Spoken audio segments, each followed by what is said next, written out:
Okay, a very blessed afternoon to each and every one of us. Now I would like to talk to you about forgiveness.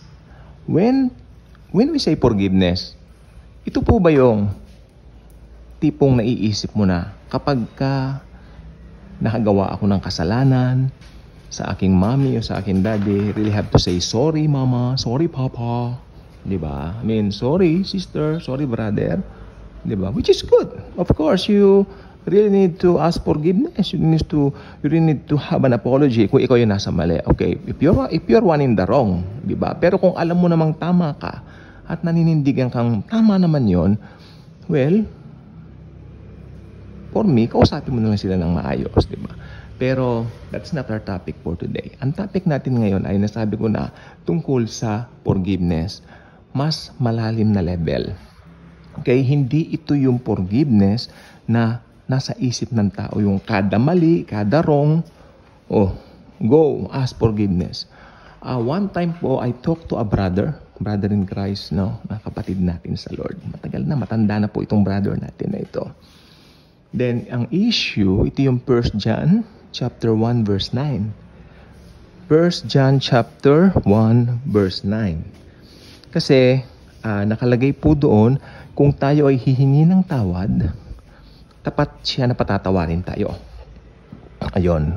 Pero, it's easy to read rather than to know the context. Mas madali pong magbasa kaysa yung alamin mo yung context. And then, during that time, nakakaintindi na rin tayo sa grace. So, ang sinabi ko ay, Tito ang tawag ko eh. Tito, that's not for us, we're believers already. Okay? Yan po ay sa mga unbelievers. No! Sabi niya sa akin. That's for us. Sapagkat we offended the Lord, we really need to say sorry. I mean, Angel, each time we offended Him, magsasabi tayong sorry? Yes! Siyempre, hindi tayong patawad, sabi niya. So, nakakalungkot na hindi niya alam yung forgiveness.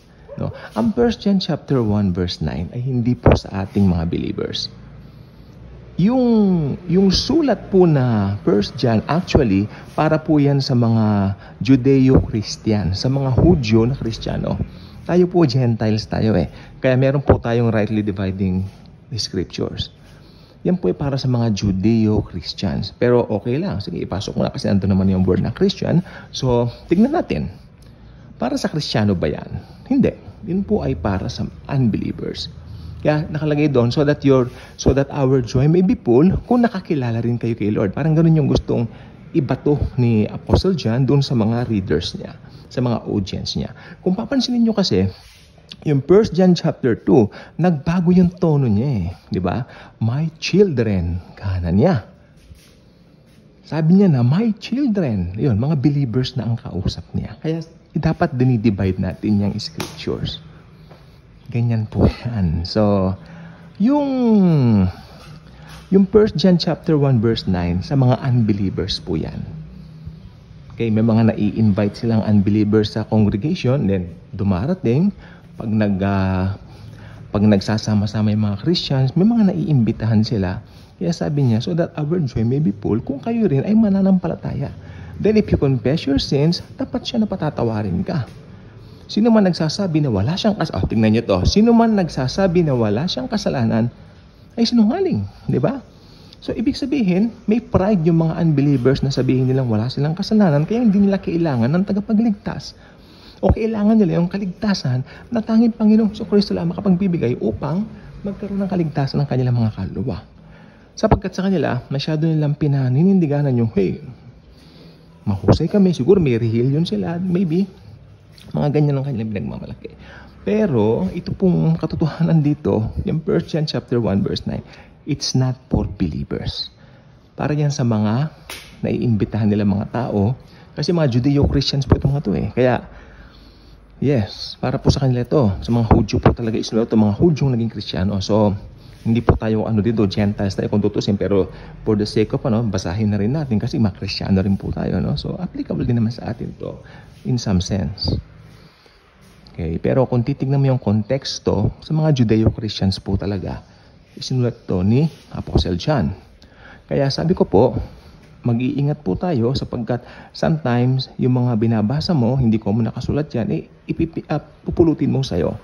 Kung Kristiyano ka dapat, ano yung covenant mo. Diba? Tayo ay naligtas sa pamamagitan ng biyaya. Kaya masarap ang maging hentil na mananampalataya sapagkat naligtas lamang tayo dun lamang sa ginawa ng Panginoong Jesucristo.